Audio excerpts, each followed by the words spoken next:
Sa gitna ng mga pagsubok at ligalig sa buhay, paano natin ito mapagtatagumpayan? Paano natin matitiyak na tama ang ating mga desisyon sa buhay? Pakinggan ang palatuntunang Salita ng Diyos, ang Gabay.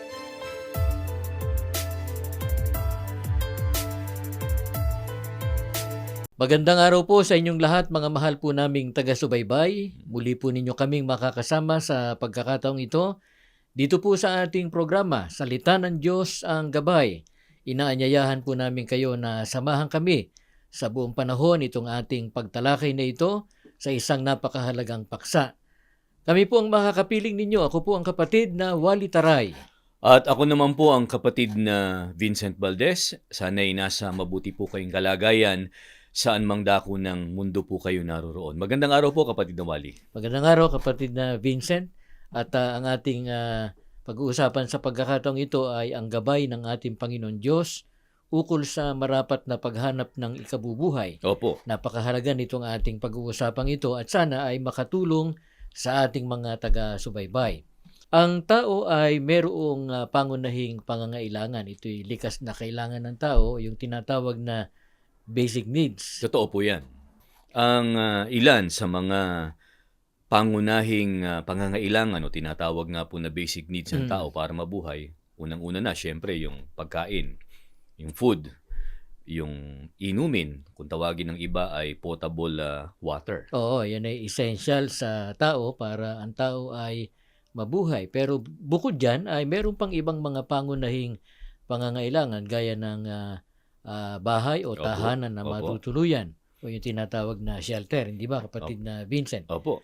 At marami pa mga pangangailangan ng tao. Opo. Gaya ng maayos na pananamit, kailangan ng tao ng kalusugan, yung tinatawag na healthcare. At kailangan din ng tao ang maayos na edukasyon, lalo na nga sa panig ng mga kabataan, ng mga anak natin. Kailangan sila ay mapag-aral ng mabuti at maihanda para sa kinabukasan. Hindi rin po maiiwasan ang ukol sa mga bayarin sa utilities gaya ng kuryente, yung tubig, at ngayon ay essential na rin po yung ukol sa internet.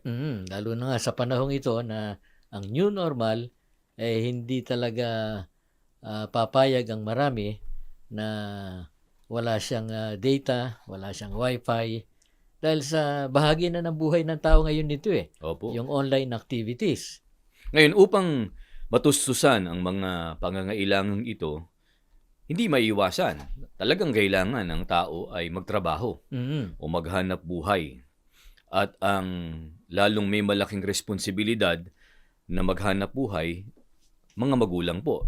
Dahil sila yung mga provider, may mga dependent sila, lalo na't may mga anak na umaasa sa pagtataguyod sa kanilang mga pangangailangan. Totoo yun, kapatid na Vincent. Kaya ang pangunahing nananagot ay ang mga pangulo ng sambahayan o yung ama. Siya ang talagang pinaka-provider ng sambahayan. Lalo na nga kung meron siyang mga dependent o yung mga anak na kinakailangang mabigyan sila ng maayos at magandang edukasyon. Kinakailangan silang ihanda para sa isang maganda at matatag na kinabukasan. Kaya hindi mabuti sa isang tao, lalo na nga sa mga magulang at sa mga pangulo ng sambahayan, na ayaw maghanap buhay. Merong kakayahan, may kalakasan naman, subalit ayaw magtrabaho. Hindi mabuti na masumpungan ito sa kanino man. At meron pong sinasabi ang Biblia ukol dito sa bagay na ito na dapat na maging gabay natin. Opo. Ayon sa Biblia, ano ba ang batas sa tao na ayaw maghanap buhay? Ganito po ang ating mababasa sa ikalawang Tesalonica 3:11 at 10. Sapagat aming nababalitaan ang ilan sa inyo na nagsisilakad ng walang kaayusan, na hindi man lamang nagsisigawa, kundi mga mapakialam sa mga bagay ng iba. Sapagat noong pa man kami ay kasama ninyo ay aming iniutos ito sa inyo, kung ang sino man ay ayaw gumawa, ay huwag din namang kumain. Ang batas po ng ating Panginoong Diyos, gaya ng nakasulat sa Biblia, tungkol sa mga taong ayaw maghanap buhay sa kabila ng katotohanan ng meron namang kakayahan o may kapasidad, ang sabi ni Apostol Pablo, kung ang sino man anya ay ayaw gumawa, ay huwag din namang kumain. Sa makatwid, ay walang karapatang kumain. Yan ang patakaran ng ating Panginoon Diyos. Sa Opo. isang taong tamad, ay inaalisan siya ng karapatan na kumain. Dahil utos ng ating Panginoon Diyos at kalooban niya na maghanap buhay ang tao, ano ang nagagawa ng sino man na ayaw magtrabaho, bagamat meron siyang kakayahang magtrabaho, o yung tinatawag nga natin sa karaniwan na tamad. Opo, ganito naman ang ating mababasa sa unang Juan 3 at 4, ganito po ang nakasulat. Ang sino mang gumagawa ng kasalanan ay sumasalangsang di naman sa kautusan, at ang kasalanan ay ang pagsalangsang sa kautusan. Ang sino mang tao po na meron namang kapasidad, may kakayahang maghanap buhay, pero tumatanggi o kinatatamarang gawin yun ay nagkakasala sa harap po ng ating Panginoong Diyos. Sapagkat ang kasalanan po ay pagsalangsang sa kautusan. Dahil utos ang paghahanap buhay, ayaw niyang gawin, kaya yun ay kasalanan sa harap ng ating Panginoong Diyos. Sa mga kapatid na Vincent, maliwanag yan sa pagtuturong ito sa atin ng Biblia na ang isang tao na ayaw gumawa o tamad, bagamat may kakayahan, ayaw magtrabaho. Hindi lang pala siya maituturing na isang taong irresponsable, kundi nagkakasala siya sa harap ng ating Panginoon Diyos. Totoo po yan. Kaya masama ang pagiging tamad. Masama yung ayaw maghanap buhay o ayaw magtrabaho. Ngayon, merong sinasabi ang Biblia na dapat na dun mag-aral yung mga taong tamad eh. Ano ang sinasabi ng Biblia? Kanino dapat matuto yung mga taong ayaw maghanap buhay? Sa Kawikaan 6:6 at 8, pakinggan po natin. Pumaroon ka sa langgam, ikaw na tamad. Masdan mo ang kanyang mga lakad at magpakapantas ka. Na bagaman walang pangulo, tagapamahala o pinuno, naghahanda ng kanyang pagkain sa tag-init at pinipisan ang kanyang pagkain sa pag-aani. Ayon sa Biblia, inuutusan na yung tamad pumaroon niya sa langgam. Kasi merong matututuhan ng taong tamad sa mga langgam. Ang langgam anya ayon sa Biblia, bagaman walang pangulo, tagapamahala o pinuno, naghahanda ng kanyang pagkain sa tag-init, pinipisa ng kanyang pagkain sa pag-aani. Ipinapapansin natin ito sa mga taga-subaybay natin. Itong mga bagay na ito na dapat na matutunan sa langgam. Yung binabanggit diyan na bagamat wala silang pangulo o tagapamahala, wala silang pinuno, pero gumagawa sila, naghahanda sila ng kanilang pagkain. Opo. So makatid, meron silang pagkukusa, meron silang inisyatibo na gumawa. Hindi na kailangang utusan Yun ang isa sa katangian na dapat na mataglay ng isang tao. Totoo po yan. At bukod dyan ay ang mga langgam, hindi pinalalagpas yung bawat magandang pagkakataon o oportunidad. Sa makatwid, aware po sila doon sa kanilang sitwasyon at yung mga oportunidad na dapat nilang samantalahin para po sila makapagtipon ng kanilang kailangang pagkain. Yun ang mahalaga na mataglay ng tao na hindi niya pinalalampas ang pagkakataon. Talagang ginagrab niya yung opportunity. Opo. Sapagkat pakikinabangan yun Pagka lumampas yun mahihirapan na siyang habulin pa yon. Opo. Isa pa sa dapat na matutunan, yung langgamaan niya, nagpipisa ng pagkain sa panahon ng tag-init. Kasi pagdating ng tag-ulan, hindi na niya magagawa yon. Opo, isa ring napakahalagang aral na pwede nating matutunan yung pagsisave. Kasi diyan ang problema nung iba, bagaman na naging successful sila, pero dun sila nasira yung kanilang naipundar ay nawaldas din dahil Mm. hindi nga po natutunan yung pagsisave o yung pag-iipon. Ang kasabihan diyan ay ubos-ubos biyaya. Opo. Pagkatapos ay nakatunganga, di ba? Dahil sa naubos niya, hindi siya nagtipon eh. Opo. Kaya pagdating ng panahon ng pangangailangan, wala na siyang magamit. Dahil sa wala siyang inihanda para sa kinabukasan. Meron pang sinasabi ang Biblia. Ano ang mangyayari doon sa mga taong ayaw maghanap buhay? Tuloy po natin sa 9 hanggang 11. Pakinggan po ninyo. Hanggang kailan matutulog ka o tamad? Kailan ka babangon sa iyong pagkakatulog? Kaunti pang pagkakatulog, kaunti pang pagkaidlip, kaunti pang paghahalukip-kip ng mga kamay upang matulog. Sa gayoy ang iyong karalitaan ay darating na parang magnanakaw at ang iyong kasalatan na parang lalaking may sandata. Tinitiyak po sa atin ng Biblia na kapag ka ang taong tamad ay namalagi doon sa ganung kalagayan, ay darating anya na parang magnanakaw ang kanyang karalitaan Mm. at gayon din ang kasalatan. Sa makatwid ay wala pong magandang kinabukasan na naghihintay sa mga taong tamad. Ipinauunawa sa atin ang mga katotohanan yan na nakasulat sa Biblia na yung pagdating ng karalitaan at pagsasalat, hindi ito maiiwasan eh. Gaya nga ng nakikita na natin, nangyayari sa daigdig na ito, ay papahirap ng papahirap ang buhay at pamumuhay ng tao. Opo. Sa ayaw at sa gusto natin, darating yan eh. Pero, pwede nating paghandaan. Para sa ganon ay huwag tayong mahirapang masyado. Opo. Dahil sa pagka hindi natin ito pinaghandaan talagang, ang sabi nga ng Biblia darating yan na parang magnanakaw, darating na parang lalaking may sandata.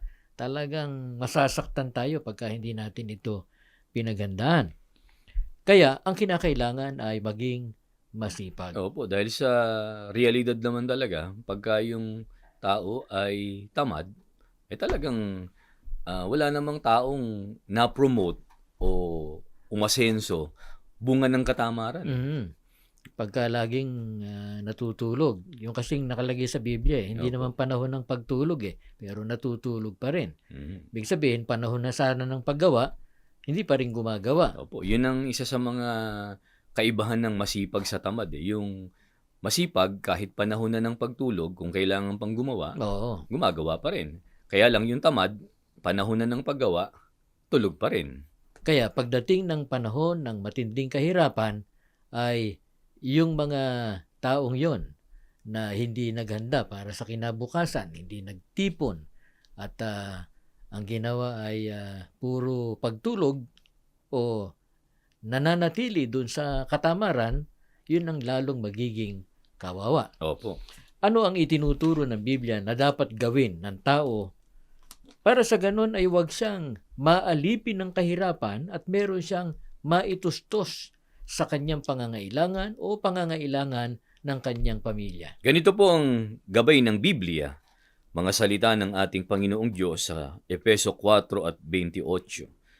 Ang nagnanakaw ay huwag nang magnakaw pa, bagkus magpagal, na igawa ang kanyang mga kamay ng mabuting bagay, upang siya'y may maibigay sa nangangailangan. Sabi ng Biblia, dapat anyang magpagal, Mm-hmm. igawaan niya ang mga kamay para merong maibigay sa mga nangangailangan. Sino-sino ba yung mga nangangailangan na tinutukoy dyan ng Biblia, kapatid na Vincent? Pangunahin po ay yung mismong individual, yung may katawan.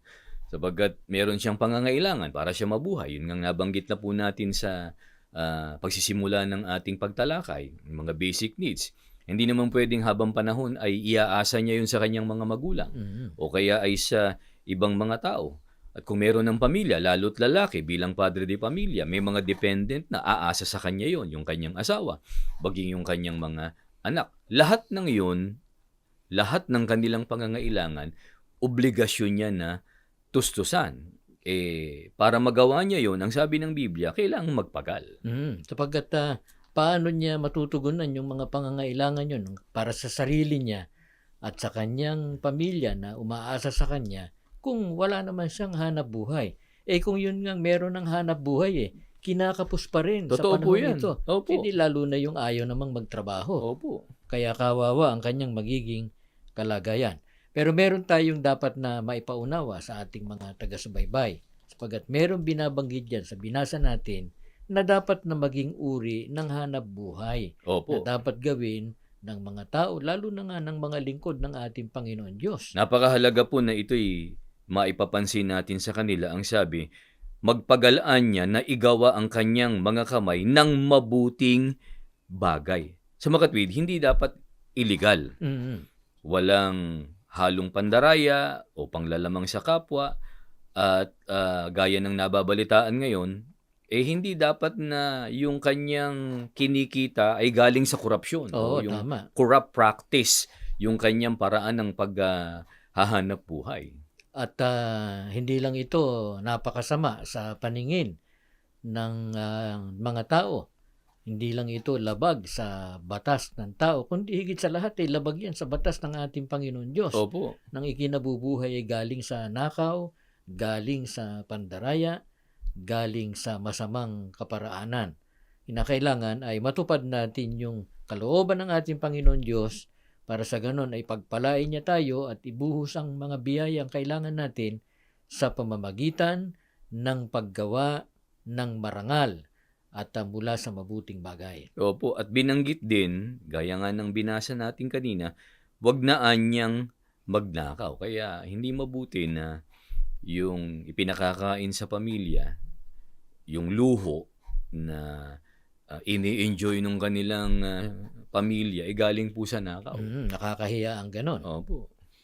Bakit merong mga tao na naghahanap buhay naman? Kapatid na Vincent, baka kasi isipin ng iba, sila naman daw ay nagtatrabaho pero nagsasalat pa rin. Ano kaya ang sinasabi ng ating Panginoon Diyos tungkol diyan sa mga pagganyang pangyayari? Sa Kawikaan 10:4, ganito po ang nakasulat. Siya'y nagiging dukha na gumagawa ng kamay na walang kasipagan. Ngunit yumayaman ang kamay ng masipag. Sa makatwid, nagtatrabaho din. Naghahanap buhay din. Kaya lang ang problema, ang sabi, walaan niyang kasipagan. Sa makatwid, kahit pa gumagawa o nagtatrabaho, meron siyang hanap buhay, pero hindi naman makita sa kanya yung kasipagan, hindi rin matutupad yung hinahangad niya na siya ay magtagumpay at sumagana. Opo, lalo na kung ang trato niya dun sa kanyang trabaho ay taken for granted. Meron kasing kung minsan tayong napapansin, napaka-pabaya dun sa kanyang gampanin.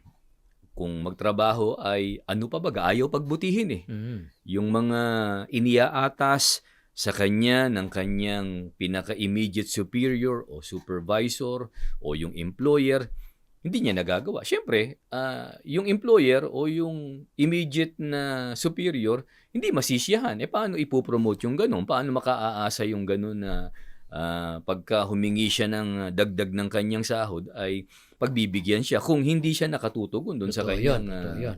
Yung iba kasi ay opo. ang hinihintay lang yung oras Opo. Hinihintay niyang matapos na yung oras ng trabaho.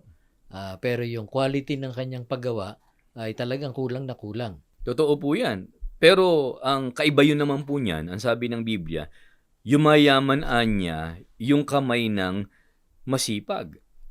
Totoo naman po yan Pagka ang tao ay masipag, doon sa kanyang paghahanap buhay, pinagbubuti niya, ginagawa niya yung, sabi nga ay yung the best that he can do, siyempre masisiyahan yung kanyang employer, yung kanyang pinaglilingkuran. Pagka naghanap ng ipopromote, ang unang-unang maiisip, siyempre, yung tao na pakikinabangan nila sapagkat nakatutugon dun sa kanyang gampanin. Kaya puntahan natin yung tungkol dyan sa pagiging masipag.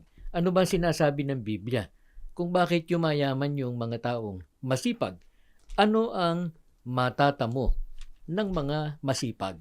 Sa 12:24 po ng Kawikaan, ganito po ang tiniyak ng Biblia. Ang kamay ng masipag ay magpupuno, Ngunit ang tamad ay malalagay sa pagatag. Tiniyak ng Biblia, pagka ang tao masipag, magpupunuan niya. Katumbas na aasenso. Napopromote. Opo, magiging tagapanguna. Magiging leader. Ibig sabihin, magkakaroon siya ng mga nasasakupan. Sa mga katwid, hindi siya stagnant lang. Na Oo. kung nagsimula siya halimbawa doon sa lower ranks, habang buhay na lang siyang nandoon. Oo. Unti-unti umaangat siya. May pagkakataon na nagsimula siyang karaniwang trabahador, Opo. naging supervisor, yung iba naging manager, di Opo. ba? Dahil nga sa nakita ng mga amo niya na pakikinabangan nito sapagkat masipag ito, Opo. masikap. Kung meron naman siyang negosyo halimbawa, at naging masipag siya, pinagyaman niya yung kanyang negosyo, maaaring nagsimula siyang maliit. Pero unti-unti ay umasenso siya at lumaki. Lumaganap yung kanyang asenso. Kaya pagka atin pong pinag-aralan yung mga kwento ng mga, kung tawagin ni mga rags to riches na story, may isang common denominator tayong mapapansin na katangian ng mga taong yan. Masipag sila. Totoo yun. Masipag sila at masikap Opo. sa kanilang paggawa.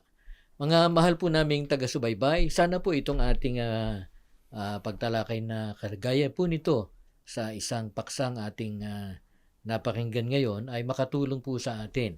Lahat po ng ito ay mga gabay na mula sa Biblia, mga salita ng ating Panginoon Diyos na makatutulong po sa atin ng malaki para maging maayos, matiwasay ang ating pamumuhay at higit po sa lahat, tamasahin po natin ang mga pagpapala at biyaya na kaloob ng ating pong Panginoon Diyos. Maraming salamat po sa inyong ginawang pagsubaybay at bago tayo matapos, inaanyayahan po namin kayo sa isang panalangin sa atin pong Panginoon Diyos. Panginoon namin Diyos, maraming salamat po Opo. sa mga katotohanang patuloy na tinatanggap namin.